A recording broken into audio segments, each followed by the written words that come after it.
Hello dear students, welcome back to our channel Gyan lab. आज हम आपके लिए लेकर आए हैं आपका सबसे ज़्यादा डिमांड वाला, सबसे ज़्यादा हाई वेटेज वाला chapter, that is control and coordination. जी हाँ, आपका वेट फाइनली ख़त्म हो गया है। ये कंट्रोल एंड कोऑर्डिनेशन जो चैप्टर है, इसमें मैं ज़्यादा से ज़्यादा कोशिश करूँगी सारे लेक्चर्स बोर्ड पर लेने की।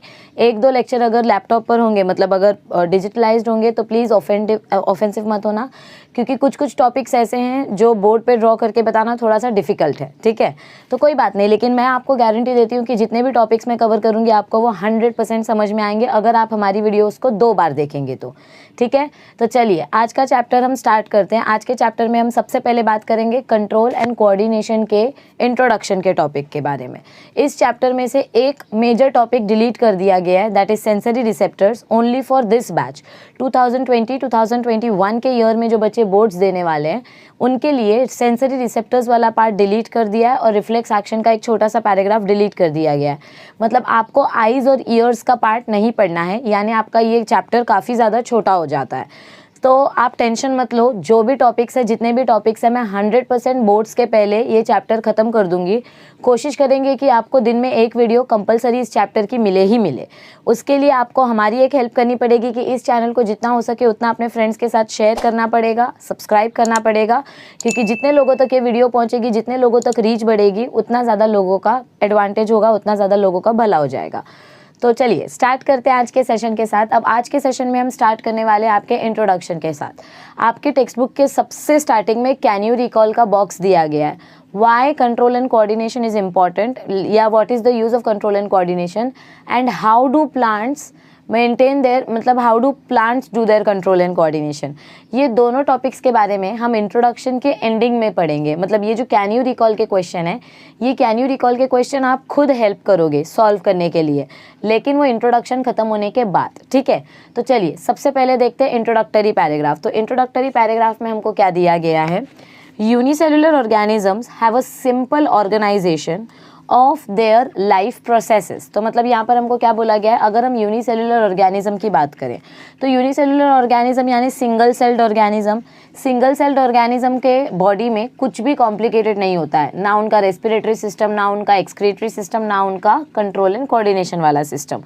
तो बहुत ही ज़्यादा सिंपल उनका स्ट्रक्चर होता है, और जितना ज़्यादा स्ट्रक्चर सिंपल उतना ज़्यादा उसका processing simple. Okay, so unicellular organisms have a very simple organization of their life processes. Unicellular organisms के body में कुछ भी complicated नहीं होता है as compared to multicellular organisms. Okay?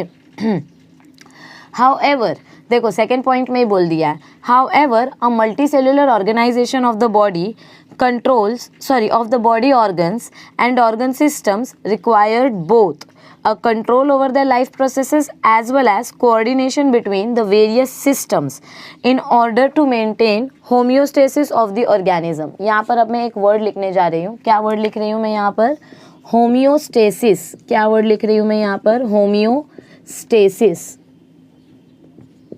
Okay, सबसे पहले तो ये पैराग्राफ में हमको क्या बोला गया है कि यूनिसेलुलर ऑर्गेनिजम्स का लाइफ प्रोसेसेस, यानी उनका रेस्पिरेशन, उनका सर्कुलेशन, उनका एक्सक्रीशन बहुत सिंपल होता है, क्योंकि उनका बॉडी का स्ट्रक्चर सिंपल है। लेकिन अगर मल्टीसेलुलर ऑर्गेनिजम्स की हम बात करें तो मल्टीसेलुलर ऑर्गेनिज्म में अलग अलग ऑर्गन्स होते हैं। अलग अलग ऑर्गन्स को कंट्रोल करने के लिए अलग अलग सिस्टम चलाया जाता है, अलग अलग सिस्टम के लिए अलग अलग रिक्वायरमेंट होती है। तो हमारी बॉडी के जो ऑर्गन्स हैं उनको कंट्रोल करना है और अलग अलग ऑर्गन्स के बीच में कोऑर्डिनेशन बिठाना है। कोऑर्डिनेशन मतलब क्या होता है, समझो दो लोग साथ में डांस कर रहे हैं और अगर दोनों के स्टेप्स साथ में मैच नहीं हुए तो वो डांस अच्छा नहीं दिखाई देगा। ओके, या फिर अगर सिंपल सी एक बात बोलूँ, आप साइकिल चला रहे हो, साइकिल के आगे का टायर अच्छा है, उसमें हवा है, उसमें सब कुछ है, वो बराबर है, लेकिन साइकिल का पीछे वाला जो टायर है उसकी हवा निकल गई है, तो क्या संतुलन बना रहेगा, क्या बैलेंस बना रहेगा? बिल्कुल नहीं, बॅलन्स बिघड जाएगा। Are you understanding? कळतंय का तुम्हाला? बॅलन्स खूप इम्पॉर्टंट आहे for proper running of a life. Okay, तो उसी तरीके से हमारी बॉडी के अंदर हमारा हार्ट है, लंग्स है, लिवर है, किडनी है, ब्रेन है, ये सारे के सारे ऑर्गन्स एक साथ कोऑर्डिनेट होकर काम करने चाहिए। अगर इमेजिन करो किसी दिन आपके हार्ट ने बोल दिया जाओ आज मुझे ब्लड ट्रांसपोर्टेशन का काम नहीं करने का है, मैं थक गया हूँ। अगर हार्ट ने ऐसा बोल दिया कि आज मुझे पंपिंग नहीं करनी है ब्लड की, तो अपने बॉडी तक ब्लड नहीं पहुँचेगा। बॉडी में अगर ब्लड ट्रांसपोर्ट नहीं होगा तो बॉडी के सेल्स को ऑक्सीजन नहीं मिलेगा। बॉडी के सेल्स को ऑक्सीजन नहीं मिलेगा तो बॉडी के सेल्स डेसिकेट हो जाएंगे, डिहाइड्रेट हो जाएंगे, थक जाएंगे और धीरे धीरे करके वो मरने लग जाएंगे। और सेल्स मरने लग जाएंगे तो टिश्यू डेड हो जाएगा। टिश्यू डेड हो जाएगा तो टिश्यू से ऑर्गन बनता है, तो वो ऑर्गन भी डेड हो जाएगा। मतलब एक एक करके हमारी बॉडी के ऑर्गन्स मल्टीपल फेलियर दिखाने लगेंगे। तो इसीलिए हर एक बॉडी के ऑर्गन के बीच में कोऑर्डिनेशन होना बहुत ज़रूरी है। समझो किसी दिन लंग्स ने बोल दिया कि आज मैं ब्लड ट्रांसपोर्टेशन का काम करूँगा और हार्ट तू ऑक्सीजन फिल्टर करने का काम कर, तो ऐसा नहीं हो सकता। हर एक ऑर्गन को एक एक स्पेसिफिक फंक्शन दिया गया है कि हार्ट का काम है ब्लड पंप करना, किडनी का काम है फिल्ट्रेशन करना, लंग्स का काम है ऑक्सीजन फिल्टर करके देना, लीवर का काम है एरिथ्रोपोइसिस करना और डिटॉक्सिफिकेशन करना। तो हर एक बॉडी का फंक्शन अलग अलग है, हर एक ऑर्गन का फंक्शन अलग अलग है। इन ऑर्गन के फंक्शंस मिक्स नहीं होने चाहिए, लेकिन इनके बीच में कोऑर्डिनेशन होना बहुत ज़रूरी है। क्या बोला मैंने? इन ऑर्गन के जो फंक्शंस हैं वो मिक्स नहीं होने चाहिए, लेकिन इनके बीच का कोऑर्डिनेशन बहुत बहुत इंपॉर्टेंट है। जैसे साइकिल चलाते वक्त दोनों पेडल पे एक साथ पैर रखना पड़ता है, नहीं तो इम्बैलेंस होके गिर जाओगे। बचपन में गिरे होंगे बहुत सारे लोग, और अभी भी बहुत सारे बच्चे ऐसे होंगे जिनको साइकिल चलाना आता ही नहीं है क्योंकि उनको गिरने से डर लगता है। तो उसी तरीके से हमारी बॉडी के हर एक ऑर्गन के बीच में बैलेंस होना चाहिए, हर एक ऑर्गन के बीच में कोऑर्डिनेशन होना चाहिए। अगर ऑर्गन्स के बीच में प्रॉपर बैलेंस नहीं होगा, प्रॉपर कोऑर्डिनेशन नहीं होगा, तो हार्ट अपनी मर्जी से काम करेगा, लंग्स अपनी मर्जी से काम कर रहा है और ब्रेन बोलेगा जाओ आज मुझे किसी को भी हेल्प नहीं करनी है। अगर ब्रेन ने काम करना रोक दिया तो इंसान, are you understanding? So it is very very important that we maintain control and coordination between the organs of the body, okay, of animals and humans. अब यहाँ पर एक चीज़ क्या बोली गई है कि हमारी बॉडी में, मतलब मल्टी सेलुलर ऑर्गेनिजम्स की बॉडी में कंट्रोल एंड कोऑर्डिनेशन इंपॉर्टेंट है होम्योस्टेसिस मेंटेन करने के लिए। क्या मेंटेन करने के लिए? होम्योस्टेसिस। होम्योस्टेसिस मतलब क्या होता है? बहुत सारे बच्चे ना इसको ऑस्मोसिस से कंपेयर करते हैं। ऑस्मोसिस मतलब क्या होता है बच्चा? वाटर और सॉल्ट का बैलेंस बॉडी में बनाकर रखना। ऑस्मोसिस मतलब to maintain water and salt balance, okay. और होम्योस्टेसिस मतलब क्या होता है? To maintain pH and temperature of body. Homeostasis मतलब क्या होता है? बॉडी का पीएच और बॉडी का टेम्परेचर ये दोनों मेंटेन रहना चाहिए। इस प्रोसेस को हम बोलते हैं होम्योस्टेसिस। ये 11th स्टैंडर्ड में भी था, यहाँ पे भी मैंने बताया। थोड़ा आगे जाओगे चैप्टर में, जब आप ब्रेन के बारे में पढ़ोगे, हाइपोथैलेमस करके एक ऑर्गन आएगा। हाइपोथैलेमस का काम होता है होम्योस्टेसिस करना। ये मैं अभी से आपको बता रही हूँ ताकि आगे ये पॉइंट आए तो आप फिर से कंफ्यूज ना हो। और बहुत सारे बच्चे इसको लेकर कंफ्यूज होते ही होते हैं। प्लीज़ इसको अच्छे से अपने दिमाग में ना फिक्स कर लो। Homeostasis means maintenance of pH and temperature of the body. Clear है इतना? इंट्रोडक्टरी का स्टार्टिंग पार्ट क्लियर है? ओके, अब आगे बढ़ते हैं। सो यूनिसेलुलर ऑर्गेनिज्म का बॉडी स्ट्रक्चर सिंपल है, इसीलिए उनके बॉडी में कंट्रोल एंड कोऑर्डिनेशन करना डिफिकल्ट नहीं होता है।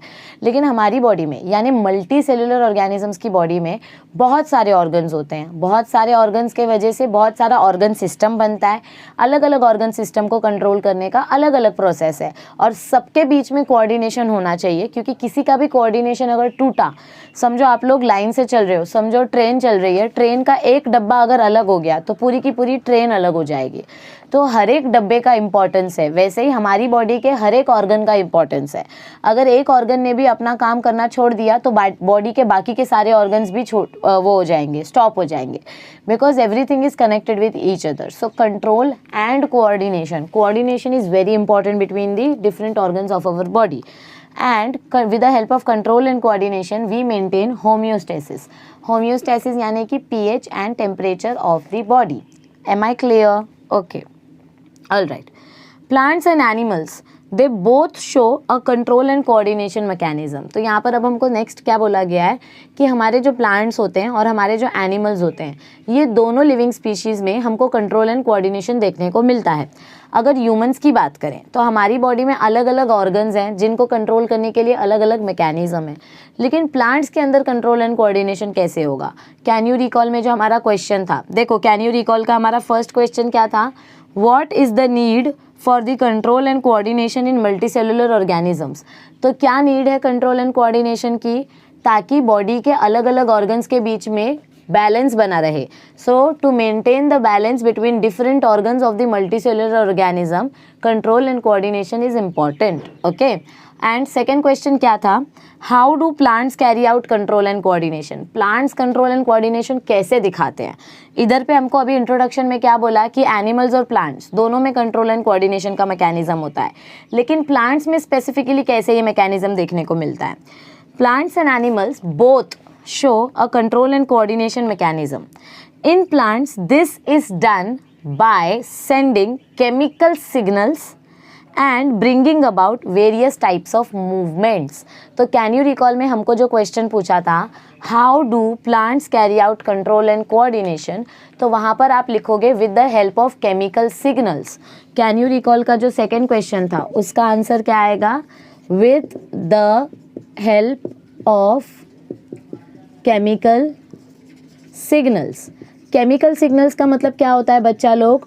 केमिकल सिग्नल्स मतलब हार्मोन प्रोडक्ट करना। केमिकल सिग्नल्स मतलब क्या होता है? हार्मोन्स प्रोड्यूस करना।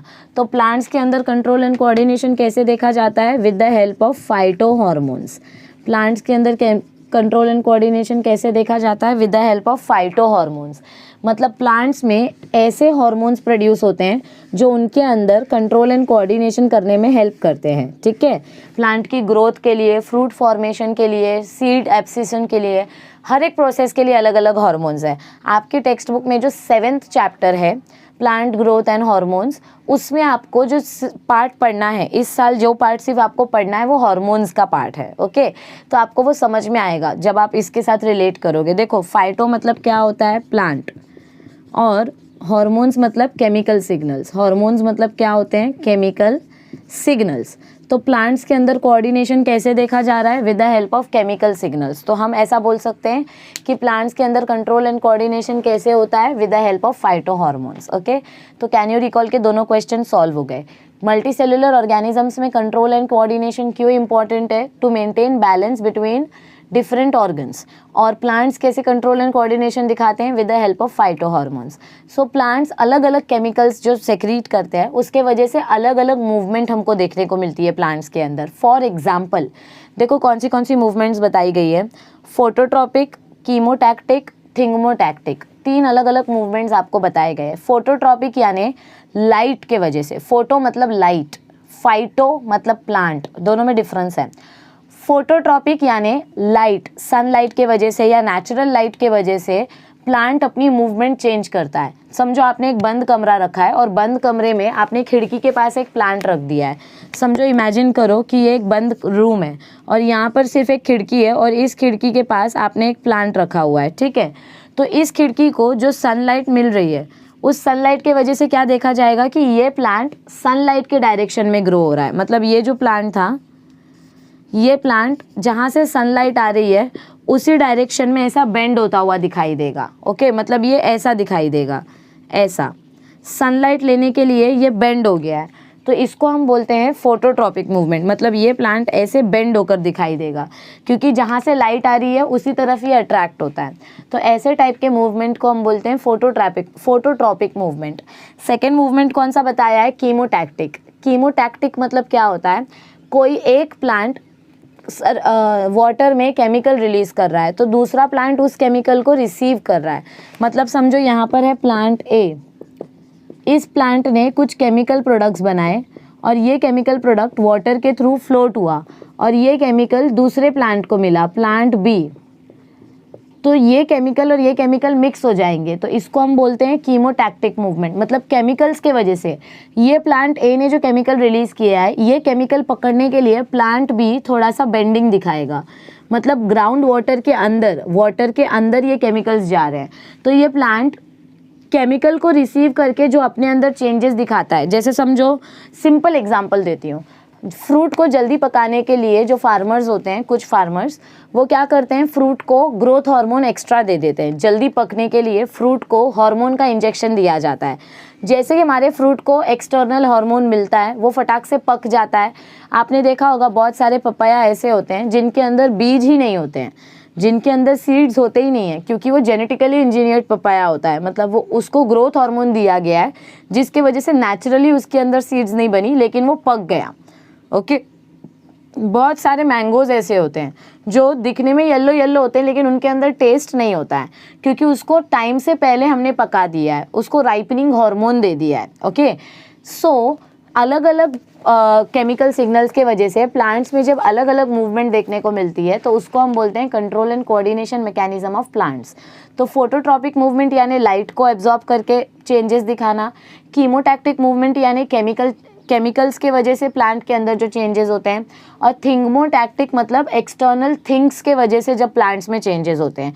जैसे समझो आप प्लांट के बाजू में बैठ के एकदम स्वीट सा गाना गा रहे हो, ढिंचैक ढिंचैक म्यूजिक नहीं, एकदम स्वीट सा गाना गा रहे हो, तो ऐसा साइंटिफिकली प्रूवन है कि अगर आप रोज़ प्लांट के बाजू में बैठ के थोड़े टाइम के लिए अगर स्वीट गाना गाओगे लोरी के जैसे, तो प्लांट की ग्रोथ बहुत हेल्दी होती है, ऐसा साइंटिफिकली प्रूवन है। ओके, अगर आप बाहर से प्लांट को फर्टिलाइज़र प्रोवाइड कर रहे हो तो मतलब आपने एक्सटर्नल थिंग ऐड की है प्लांट के सॉइल में, तो उस थिंग के वजह से, थिंग यानी कोई भी चीज़ बाहर के सोर्स से कोई भी एक्सटर्नल मटेरियल जब आप अपने प्लांट में ऐड करोगे और उस एक्सटर्नल सोर्स की वजह से प्लांट की अगर हेल्दी ग्रोथ हो रही है तो उसको हम बोलेंगे थिंगमोटैक्टिक मूवमेंट। तो इसी तरीके से प्लांट में अलग अलग हार्मोन्स की मदद से या अलग अलग केमिकल सिग्नल्स की मदद से चेंजेस दिखाई देते हैं, और उन केमिकल सिग्नल्स के वजह से जो चेंजेस हो रहे हैं उन चेंजेस को हम बोलते हैं, क्या बोलते हैं उनको हम? फोटोट्रॉपिक मूवमेंट, केमोटैक्टिक मूवमेंट या थिंगमोटैक्टिक मूवमेंट्स, यानी control and coordination mechanism of plants. अब आगे देखो क्या बताया गया है, animals specially the higher vertebrates show a gradual increase in the complexity of their control and coordination by giving both electrical and chemical signals। इधर पे सिग्नल का स्पेलिंग रॉन्ग है इंट्रोडक्शन में, ये थियोरी में सिग्नल का स्पेलिंग करेक्ट करो, इधर सिंगल लिखा है, आपको सिग्नल, देखो ये सिग्नल की स्पेलिंग है, सिग्नल की स्पेलिंग करेक्ट करो, टेक्स्ट बुक में कट करके राइट लिखो। तो क्या बोला गया हमको, एनिमल्स धीरे धीरे करके इवॉल्व हो रहे हैं, जो एनिमल स्पीशीज़ हैं धीरे धीरे करके इवॉल्व हुई हैं। So animals specially the higher vertebrates, जो हायर वर्टिब्रल एनिमल्स हैं यानी कि हम mammals, okay, so animals especially the higher vertebrates, they show gradual increase in the complexity of their control and coordination। जैसे जैसे ह्यूमन स्पीशीज़ इवॉल्व हुई, जैसे जैसे मैमेलियन स्पीशीज़ इवॉल्व हुई, हमारा कॉम्प्लेक्सिटी बढ़ने लगा, हमारे बॉडी का सिस्टम चेंज होने लगा।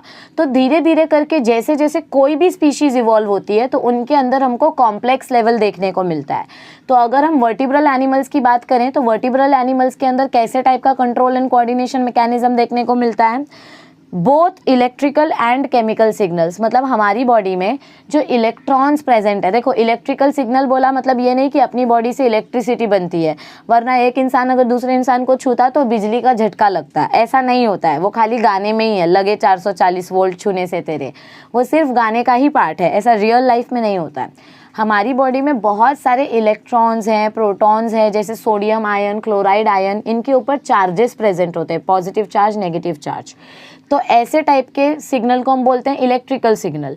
और केमिकल सिग्नल्स मतलब प्रोडक्शन ऑफ हार्मोन्स। तो ह्यूमंस की बॉडी में, हायर एनिमल्स जो होते हैं उनकी बॉडी में, जो वर्टिब्रल एनिमल्स होते हैं, हमको दो तरीके का सिग्नलिंग देखने को मिलता है, electrical signal and chemical signal. तो इसको हम बोलते हैं कॉम्प्लेक्स नर्वस सिस्टम या complex mechanism of control and coordination.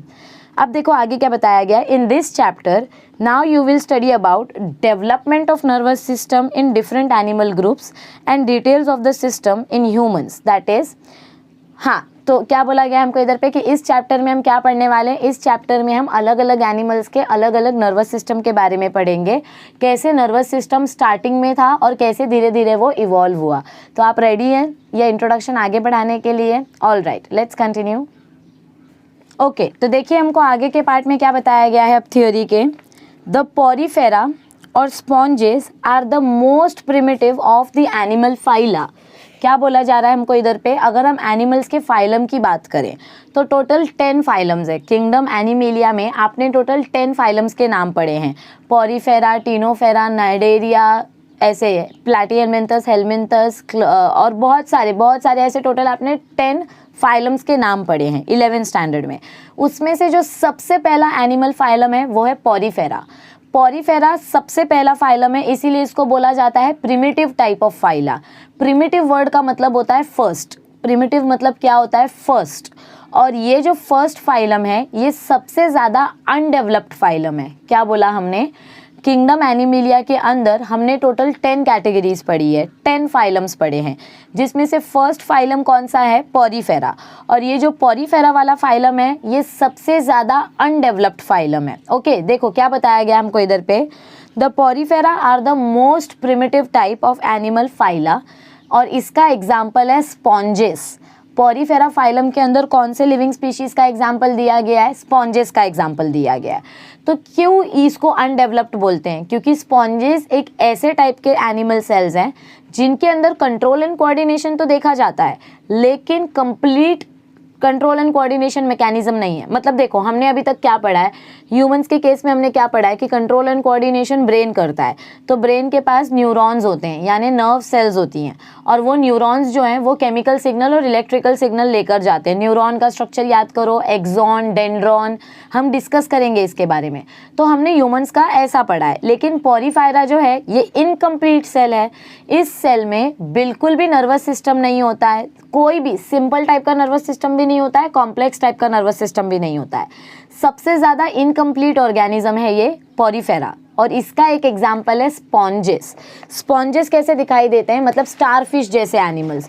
मतलब ऐसे इमेजिन करो कि ऐसा कोई एनिमल है और इसके बॉडी में सिर्फ होल्स है, स्पॉन्ज के जैसा। ओके, तो इनके बॉडी में कोई भी टाइप का नर्वस सिस्टम नहीं देखा जाएगा, सिर्फ छोटे छोटे पोर्स प्रेजेंट होंगे, जिसकी मदद से इनको जहाँ से खाना मिलेगा वो खाना एब्जॉर्ब कर लेंगे और पानी में अपना खाना रिलीज कर देंगे, मतलब एक्सक्रीट कर देंगे। ओके, तो देखो आगे क्या बताया है, even though there are different types of cells in sponges for carrying out different functions, a proper nervous system is lacking। मतलब देखो ध्यान से सुनो क्या बोला गया हमको इधर पे, कि जो नर्वस हमारा जो पॉरीफेरा है, पॉरीफेरा के पास प्रॉपर नर्वस सिस्टम नहीं है।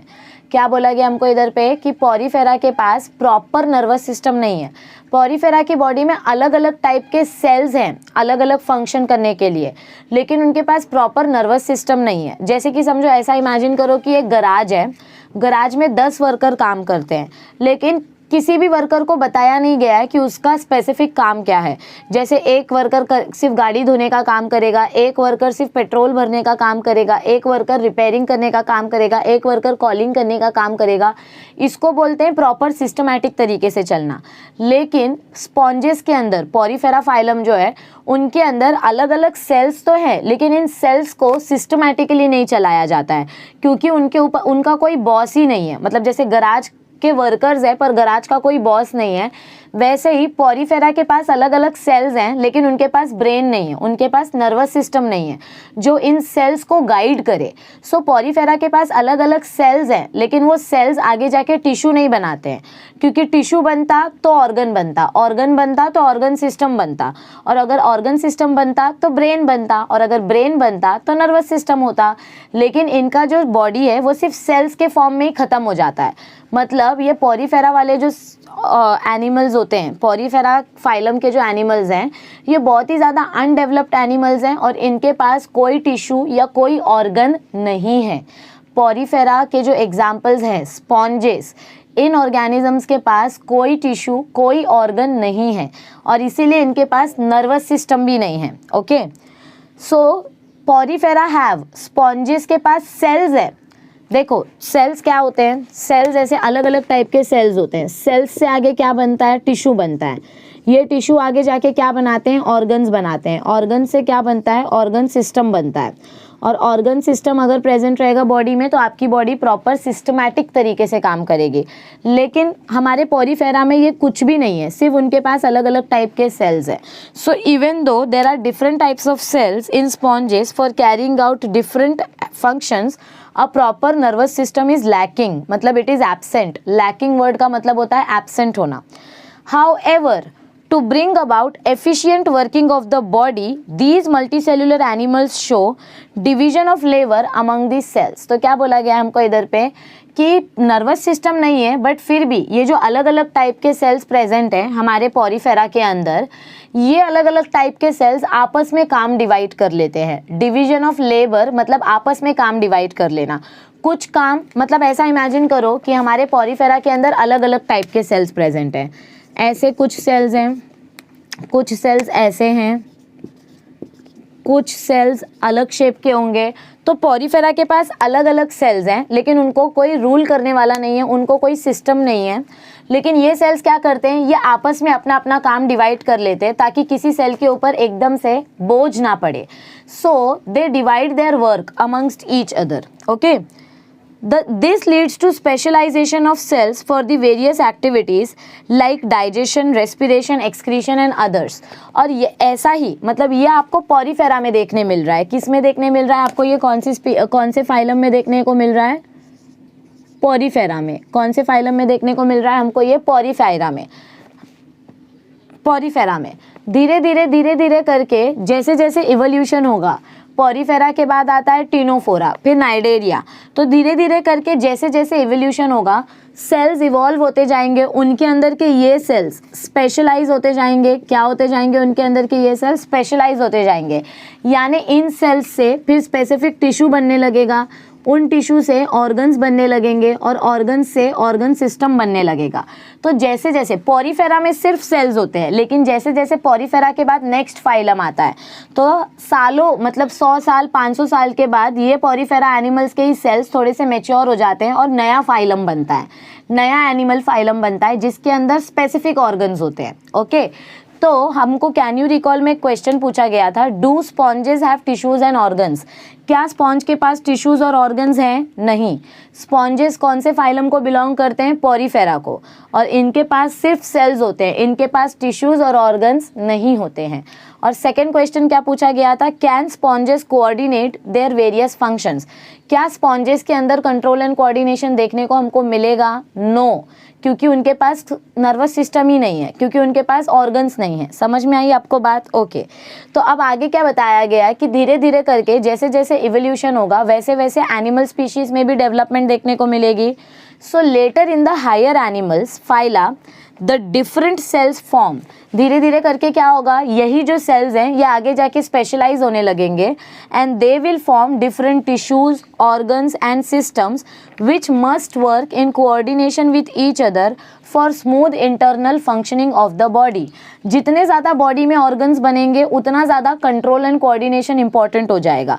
क्योंकि जब कम ऑर्गन्स होते हैं, घर में अगर 2 ही बच्चे हैं तो उनको संभालना डिफिकल्ट नहीं होता है.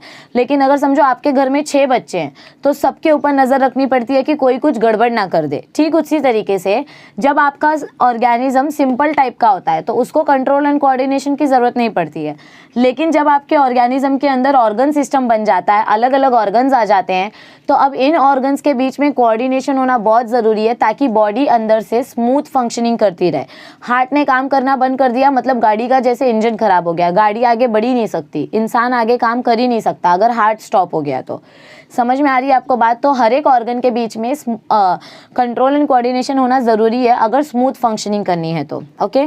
Also, the organism must be able to respond and coordinate with respect to various stimuli और changes in the external environment. ये आपने 11th स्टैंडर्ड में पढ़ा था कि किसी भी ऑर्गेनिज्म को लिविंग ऑर्गेनिज्म कब बोला जाता है, जब वो ऑर्गेनिज्म बाहर बदलने वाले एनवायरनमेंट के हिसाब से अपने अंदर चेंजेस करता है. ओके. जैसे जैसे बाहर एनवायरनमेंट बदलेगा वैसे वैसे हमारी बॉडी चेंजेस करती है, होम्योस्टेसिस करती है. बाहर ठंडी हो जाती है तो हमारी बॉडी अचानक से गर्म होने लग जाती है, बाहर गर्मी है तो हमको पसीना निकलने लगता है ताकि बॉडी के सेल्स कूल रहें. ओके.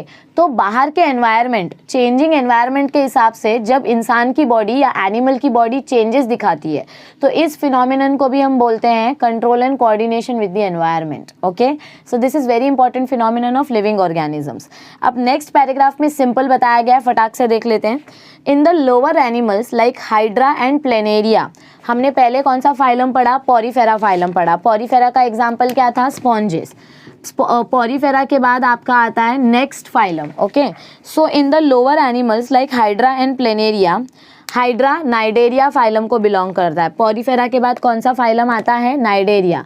नाइडेरिया का एग्जाम्पल है हाइड्रा. और फिर उसके बाद आपका आता है प्लैटीहेल्मिन्थस. प्लैटीहेल्मिन्थस का एग्जाम्पल है प्लेनेरिया यानी कि फ्लैटवर्म. ओके, सो हाइड्रा और प्लेनेरिया जो हैं इन lower organisms like hydra and planaria, इसके बारे में हम डिटेल में पढ़ेंगे. हाइड्रा कैसा दिखता है, प्लेनेरिया कैसे दिखता है. The nervous system achieves this function. तो धीरे धीरे करके हमने क्या बोला, हमारा फर्स्ट फाइलम पॉरीफेरा है, इसके पास नर्वस सिस्टम नहीं है. लेकिन सेकेंड फाइलम नाइडेरिया है, इसके पास सिंपल नर्वस सिस्टम है. फिर थर्ड फाइलम आता है प्लैटीहेल्मिन्थस. प्लैटीहेल्मिन्थस का एग्जाम्पल है प्लेनेरिया. फिर इनके पास भी हमको नर्वस सिस्टम देखने को मिलते हैं, इनके पास भी नर्वस सिस्टम देखने को मिलता है. सो धीरे धीरे करके जैसे जैसे ऑर्गेनिजम्स इवॉल्व होंगे वैसे वैसे उनकी बॉडी का कॉम्प्लेक्स स्ट्रक्चर होते जाएगा और उनके बॉडी में डेवलपमेंट होते जाएगी. Okay, so hydra and planaria the nervous system achieves this function, while in higher more complex animals it is done by two coordinating systems. अगर हम और ज़्यादा कॉम्प्लेक्स ऑर्गेनिजम्स की बात करें यानी कि ह्यूमंस एंड एनिमल्स, तो हमारी बॉडी में और कॉम्प्लिकेटेड नर्वस सिस्टम होता है. दो टाइप का नर्वस सिस्टम देखा जाता है, the nervous electrical system and the endocrine chemical control system. मतलब हमारी बॉडी में इलेक्ट्रॉन्स का सिस्टम अलग काम करता है और हार्मोन प्रोडक्शन का सिस्टम अलग है. हार्मोन सिस्टम मतलब एंडोक्राइन सिस्टम, और इलेक्ट्रिकल सिस्टम यानी मैसेज पास करने वाला सिस्टम. इलेक्ट्रिकल सिग्नल क्या होता है और केमिकल सिग्नल क्या होता है, एकदम डिटेल में बहुत सुंदर सी वीडियो में बनाऊंगी और आपको अपलोड करके दूंगी, तो आपको बहुत अच्छे से समझ में आएगा कि इलेक्ट्रिकल सिग्नलिंग और केमिकल सिग्नलिंग कैसे एक दूसरे से कनेक्टेड है.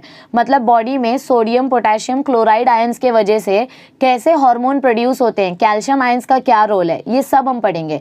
हमारी बॉडी में हर एक चीज़ का कोई ना कोई मतलब है, तो उसका क्या मतलब है, उससे क्या होता है, ये सब मैं आपको एक्सप्लेन करूंगी. आप बिल्कुल टेंशन मत लो. ओके, सो जैसे जैसे ऑर्गेनिजम्स कॉम्प्लिकेटेड होते जाएंगे उनके अंदर का नर्वस सिस्टम भी डेवलप होते जाएगा. And these two nervous systems will be studied separately though they work in coordination with each other. तो हमको क्या बोला गया है कि ये जो इलेक्ट्रिकल नर्वस सिस्टम है और केमिकल नर्वस सिस्टम है, इन दोनों को हम अलग अलग पढ़ेंगे लेकिन ये दोनों एक साथ कनेक्टेड है. तो आज के इंट्रोडक्शन में हमने क्या पढ़ा कि नर्वस सिस्टम का क्या इंपॉर्टेंस है, why nervous system is important to maintain coordination between organs, and plants कैसे अपना कंट्रोल एंड कोऑर्डिनेशन करते हैं with the help of phytohormones यानी केमिकल सिग्नल्स. फिर हमने पढ़ा पॉरीफेरा के बारे में. पॉरीफेरा फर्स्ट फाइलम है, एनिमल किंगडम का फर्स्ट फाइलम है, जिसके एग्जाम्पल है स्पॉन्जेस. इनके पास कोई टिश्यू कोई ऑर्गन नहीं होता है, इनके पास सिर्फ अलग अलग टाइप के सेल्स होते हैं और ये सेल्स आपस में काम डिवाइड कर लेते हैं, लेकिन इनके पास नर्वस सिस्टम ना होने के वजह से ये प्रॉपर फंक्शनिंग नहीं कर पाते हैं. फिर धीरे धीरे करके पॉरीफेरा के बाद नाइडेरिया फाइलम आता है. नाइडेरिया में हमने क्या देखा, आपका जो हाइड्रा का एग्जाम्पल है, इनके पास थोड़ा सा सिंपल नर्वस सिस्टम है. फिर नेक्स्ट फाइलम आता है प्लैटीहेल्मिन्थस. प्लैटीहेल्मिन्थस के पास थोड़ा सा और कॉम्प्लेक्स टाइप का नर्वस सिस्टम रहेगा. और धीरे धीरे करके ऐसे आप लास्ट में जब पहुंच जाओगे किंगडम एनिमेलिया के, तो वहां पर आपको मैमल्स जो दिखाई देंगे, वर्टिब्रेटा. हम वर्टिब्रल एनिमल्स है क्योंकि हमारे पास वर्टिब्रल कॉलम है, रीढ़ की हड्डी है. ओके, तो जैसे जैसे एनिमल्स की कैटेगरी कॉम्प्लिकेटेड होते जाएगी आपको कॉम्प्लेक्स सिस्टम देखने को मिलेंगे, नर्वस सिस्टम कॉम्प्लिकेटेड देखने को मिलेगा. तो हायर एनिमल्स में दो टाइप का नर्वस सिस्टम कौन सा देखने को मिलता है, एक इलेक्ट्रिकल नर्वस सिस्टम और एक chemical nervous system. Electrical nervous system में सोडियम पोटेशियम कैल्शियम आयंस का रोल होता है और केमिकल नर्वस सिस्टम में हार्मोन्स प्रोडक्शन होते हैं.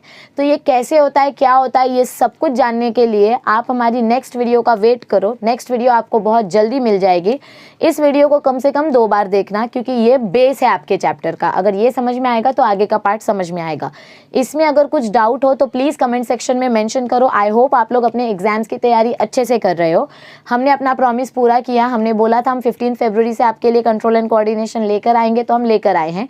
और वापस एक प्रॉमिस कर रही हूँ कि बोर्ड एग्जाम्स के पहले ये चैप्टर हम खत्म कर देंगे. बस आप हमारी चैनल के साथ बने रहो. आई होप आप हमारा फ्री क्रैश कोर्स एंजॉय कर रहे हो, अटेंड कर रहे हो. जितना हो सके उतना लाइव अटेंड करने की कोशिश करो, क्योंकि हम हर लेक्चर के बाद 4 से 5 MCQs सॉल्व करवाते हैं from CET point of view. लेकिन वो MCQs हम तभी सॉल्व करवाएंगे जब हमको 100 से ज़्यादा स्टूडेंट्स लाइव में मिलेंगे, अदरवाइज हम सिर्फ चैप्टर का रिवीजन करवा के ख़त्म कर देंगे। तो आप जितना ज़्यादा इन्वॉल्वमेंट दिखाओगे, आप जितना ज़्यादा इन्वॉल्व होगे, हम आपके लिए उतने ज़्यादा फ़ायदे लेकर आएंगे, क्योंकि आपके लिए जो आपका अगर भला होगा तो हमें उससे बहुत खुशी होगी। ठीक है, तो बने रहो ज्ञान लैब चैनल के साथ। जितना हो सके इस चैनल को फैला दो, एकदम ढिंडोरा पीट दो कि ज्ञान लैब चैनल में बायोलॉजी फिजिक्स पढ़ाया जाता है और बहुत अच्छा पढ़ाया जाता है।